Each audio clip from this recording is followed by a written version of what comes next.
Something we've not talked about for a while, and Matt and I aren't exactly up to speed on, is ITV's Broadchurch. Yeah. Can I just say that I have, since we stopped talking about it, I have enjoyed it a little bit more. I'll explain why, because I think I like the way now that Chris Chibnall has widened it out a little bit. There's 3 women now, including Trish, who we know have been attacked, that have the whole similar hands tied behind the back, sock in the mouth thing. And it's interesting that they're sort of opening it out a bit more. I did like the opening bit of Ep 4 when you saw the recreation of the party, and you saw her before the version of the character we see now, which is this sort of almost like wreck of a woman.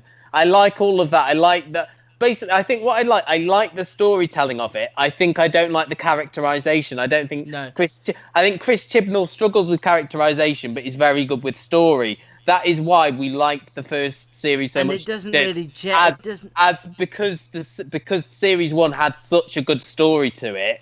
We liked it. You didn't notice that the characters were a bit thinly drawn. As Luke said, everyone's so angry, and they brought in Jim Howick now as a convicted angry rapist. Can I just say that whoever's casting at ITV clearly has been watching a lot of comedy. Yeah, Lenny Henry, Charlie Higson. It's like, are there no actors that weren't previously in the Fast Show or something that are available? Jim Howick in that first scene where they first go to interview him, I thought was very good. But as he's been on more and more, he started to get a bit more sort of snarly pantomime villain. But I think since we last spoke, I have... He's a classic red herring. Yeah, I have, which ironically was what he was catching when he went fishing. No, it was mackerel, sorry. Okay. That's a shame. But I have to say that Broadchurch has been a little bit better than it was in the first 3 episodes. I have enjoyed 4 and 5 more than I did. I think you will enjoy 6 because it's very much. Although the Latimer stuff I still hate. Is it spoiling anything for either of us to say? And I don't think it will spoil it for Matt, and sorry if it does. Mark Latimer appears to commit suicide in this 6th episode. I saw something had happened to him. Yeah. So thank the Lord. See, if he'd have done that at the end of series 1, imagine the impact that would have had. 2 series on, though, I honestly would have pushed him into the river myself, or the sea myself. I think you're a bit harsh, but we know that.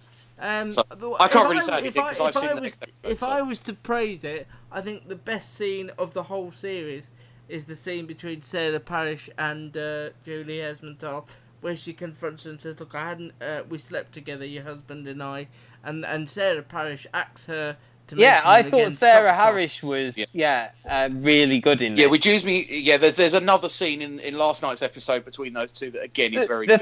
The other thing I thought about while watching that scene actually was that they cast all these really good actors and then don't have them do much. No, it's almost like to have them just announce the cast list. Oh, look at all these actors. Like Charlotte Rampling and Marianne Jean-Baptiste in the last series. Look, we've got all these new actors, and then we'll just have them argue in court a little bit. Yeah.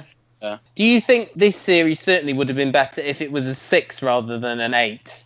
Well, I don't know. I think you struggled to... Yeah, I don't know. Yeah, I think I can only answer that when we get to the end, really. Yeah, I just feel that... It's a good question. I just don't know that I can answer it. But it's got a bit better now, but it took a while to get better. So, I mean, I think because the first one was an 8 and everyone liked the first one, I think that he's wanted to do 8s the next 2 times, even though I don't think it fit the story length. 8. Yeah. I don't know. It's a good question. One that we might well have to sort of revisit at the end. How long was it? Did they need time to tell the story, or did they elongate it too much? We'll have to come back to that one, I think.